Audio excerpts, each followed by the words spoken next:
Common है, आप लोगों ने देख लिया होगा कि नीट का कुछ स्कैम चल रहा है ना, तो अपना उस पे सपोर्ट है बच्चों को, ठीक है, बच्चों के साथ गलत हुआ है, ठीक है ना। और नीट वाले जितने भी बच्चे हैं, जितने भी टीचर्स हैं, जितनी भी ऑर्गेनाइजेशंस हैं, सभी लगी हुई हैं इस चक्कर में कि भाई साहब दोबारा नीट होना चाहिए और एनटीए जो है वो अपना आंसर करे। बिल्कुल सत्य वचन, ऐसा ही होना चाहिए। अगर कहीं धांधली हुई है तो उस धांधली जिसने करी है पहले तो उसके साथ जो भी कानूनी कार्रवाई होती है वो करो, उसके बाद में एनटीए वालों को माफी मांगनी चाहिए और उसके बाद में फिर आकर पेपर वापस कंडक्ट करवाना चाहिए। तो सारे जितनी भी ऑर्गेनाइजेशंस हैं, जितने भी टीचर्स हैं, सब लगे हुए हैं बच्चों के भले के लिए, ठीक है। तो हम भी यही चाहते हैं, एज ए बोलते ना, हम जेई वाले क्या है उनके सहयोगी हैं, तो हम भी यही चाहते हैं कि बच्चों को इंसाफ मिलना चाहिए। बट यस, कुछ जो मेरे मन में एक ऐसी बैठे बैठे ख्याल आया कि ऐसा जेई, मैं मुद्दा वापस नहीं उठा रहा हूं, मतलब ऐसा नहीं है कि बीच में अपनी कुछ ऐसा कुछ पॉलिटिकल स्टेटमेंट या फिर बीच में बोलते हैं ना व्यूज के लिए कुछ नहीं, मैं आपको सिर्फ एक पर्सनल बात बोल रहा हूं कि जब आप जेई मेंस का पेपर देते हो ना, ठीक है ना, तो जेई मेंस का जब आप पेपर देते हो तो जैसे सेशन होंगे, सेशन 1 होगा, फिर सेशन 2 होगा, फिर अलग अलग दिन होगा सर, 5 दिन आप मान के चलो मिनिमम होता है, 5 दिन में सुबह शाम 2-2 पेपर, है ना। फिर सर सेम यहां पर भी ऐसे ही, फिर सर जिसका टफ आया उसका नॉर्मलाइजेशन और ये सब, ठीक है ना। क्या मेरी बात समझ पा रहे हो? और इस चीज को कंडक्ट करवाने वाली गवर्नमेंट एजेंसी भी एनटीए ही है।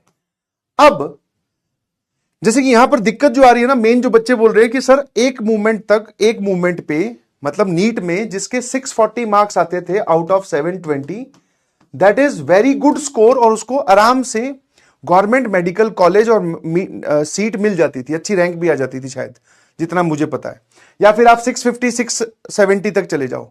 अब की बार कट ऑफ ही 650 गया है, ठीक है ना। 650 कट ऑफ गया, मतलब जो इससे ऊपर लेके आए उसको मिल सकती है गवर्नमेंट कॉलेज, इससे नीचे वाले तो सब डिस्क्वालिफाइड ही है, वो तो बात ही ना करें। तो अब इस प्रकार से क्या होता है, कई बार जैसे कुछ लोग बोल रहे हैं कि पेपर बहुत आसान था, कुछ लोग मतलब जो मेन रीजन निकल के आ रहा है वो यही निकल के आ रहा है, जितना मुझे समझ में आता है कि पेपर लीक हुआ था बिकॉज 70 टॉपर हो। तो आप समझो जरा ध्यान से कि एक पेपर में 720 में से 740 पिछले सालों में आप लाते हो, तो आपका दिमाग आप तक ये सिग्नल पहुंचा, जैसे मान लो आप पेपर कर रहे हो, समझने वाली बात है, तो आप पेपर कर रहे हो, तो जिस बच्चे ने 640, जो जिसके ये आ रहे हैं 650, तो वो जब कर रहा होगा तो उसको ये फील तो आती है ना कि हाँ यार इतना कर दिया मैंने, अब मेरी गवर्नमेंट सीट पक्की होगी। ये अब मेरी गवर्नमेंट सीट पक्की हो गई, ये इंफॉर्मेशन आपका दिमाग आपको तब बोलता है कि जब आप इस स्कोर से ऊपर चले गए, क्योंकि पुराना पैटर्न हम देख रहे हैं। बट सर जब पेपर आसान बना दो या पेपर लीक हो जाए तो ये बेचारे बच्चे रह जाते हैं, ठीक है। मेन दुख इन पे ज्यादा आ रहा है, वैसे सभी पे ही है, सबके साथ गलत हुआ है, क्योंकि एक भी अगर फ्रॉड हुआ है तो सारा कुछ चेंज कर दिया ना, तो सबकी रैंक बदल दी। तो ये सेम काम जेई मेंस में भी होता है। एक टाइम हुआ करता था जब आप 300 में से, पहले 360 का हुआ करता था, अब आजकल 300 में से अगर आप किसी में स्कोर करते हो मान लो 220 प्लस, समझना जरा, 220 तो ये बहुत वेरी गुड स्कोर माना जाता है, आप पता करिए प्लीज, समझ में। अगर जेई मेंस की आप बात करें तो आपको 300 में से 220 अगर नंबर आ रहे हैं तो भाई साहब this is a very good score, समझे। मैं जेई मेंस की बात कर रहा हूं बिकॉज जेई मेंस ही सिर्फ एनटीए कंडक्ट करवाता है। ऑल्दो 2018 में एनटीए वालों ने यह बोला था कि हम जेई एडवांस भी कंडक्ट करवा लेंगे, बट जितने भी जेई एडवांस के प्रोफेसर्स थे उन्होंने बोला था कि नहीं भाई, हम जेई एडवांस हम अपनी आईआईटीज अपने अपने हिसाब से हम मिलकर कंडक्ट करवा लेंगे, do not interfere in this. तो वो एकदम सही चल रहा है, टू द पॉइंट। तो इनको जेई एडवांस नहीं कंडक्ट करवाने के लिए दिया गया एनटीए को, जेई मेंस ये कंडक्ट करवाते हैं। अब 300 में से 220 अगर कोई बच्चा आगे बोलेगा वेरी गुड स्कोर, बट जैसे अब हुआ 27 जनवरी, शिफ्ट 1 शिफ्ट 2, अब कोई बच्चा बेचारा सेम इसकी तरह जब पेपर दे रहा होगा, वो करते करते पहुंचा हुआ है, हाँ यार अच्छे खासे सवाल कर दिए, मेरा इतना स्कोर आ रहा है। अब उसकी थोड़ी ना गलती है कि वो 27 जनवरी आसान वाली शिफ्ट में बैठा है, उसके साथ नॉर्मलाइजेशन होगा, नॉर्मलाइजेशन होने के बाद में उसकी रैंक पीछे चली जाएगी, ये सब उसकी थोड़ी गलती है।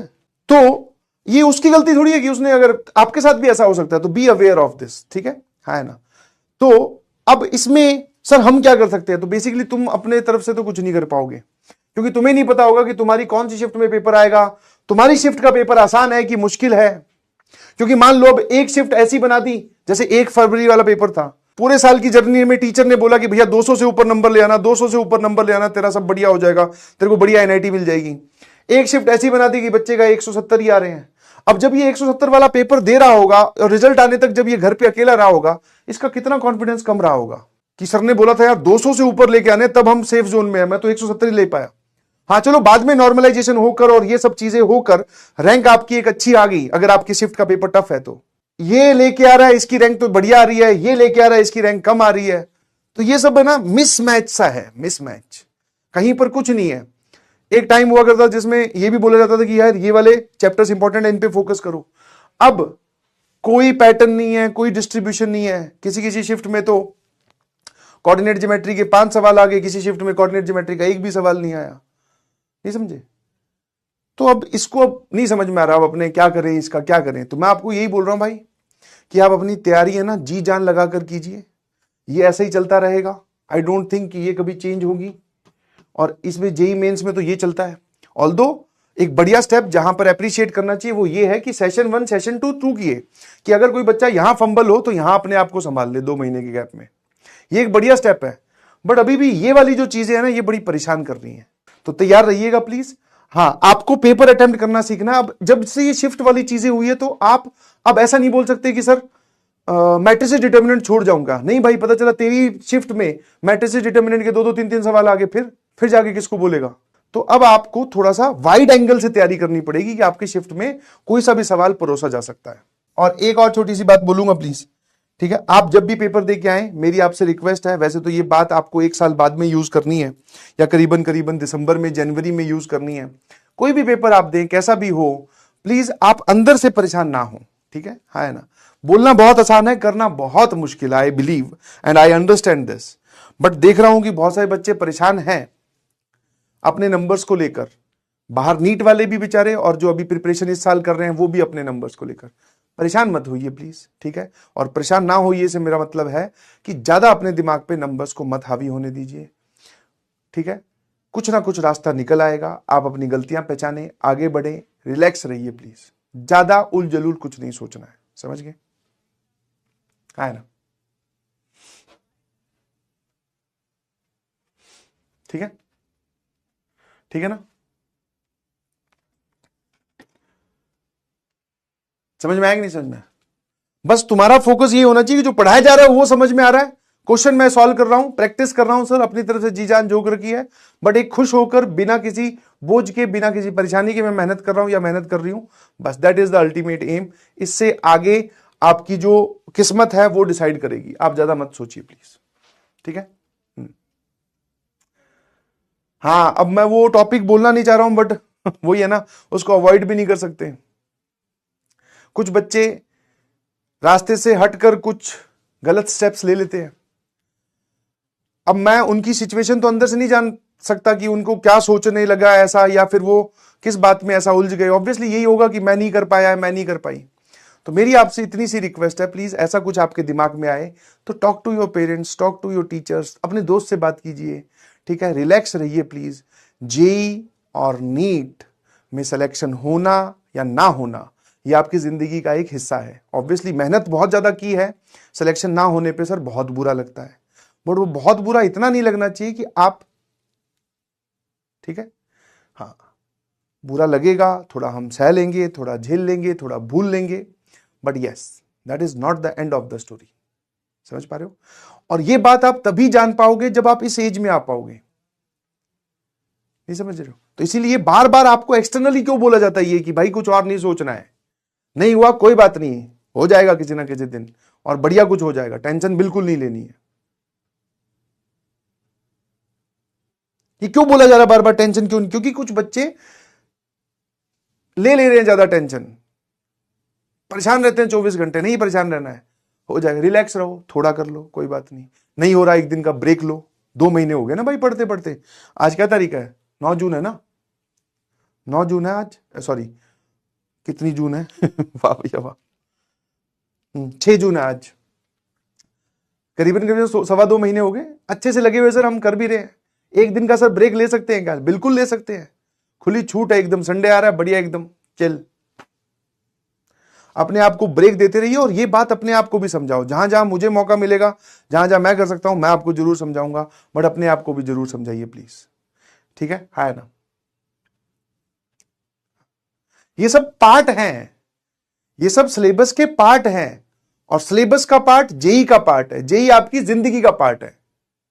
वैसे तुमने सेट सबसेट सुना होगा ना, सेट सबसेट सुना होगा। तुम्हें जेई की भाषा उसमें थोड़ी मैथमेटिकल लैंग्वेज में समझाऊं तो ये आपकी जिंदगी है, उसमें से एक छोटा सा पार्ट जो आपकी जिंदगी में 2 इयर्स के लिए आया।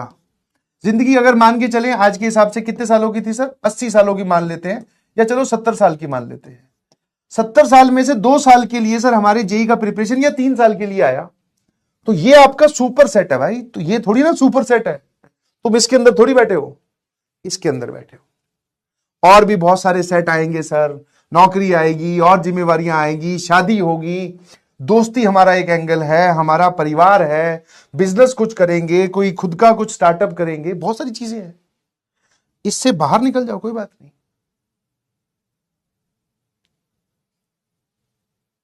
समझ गए?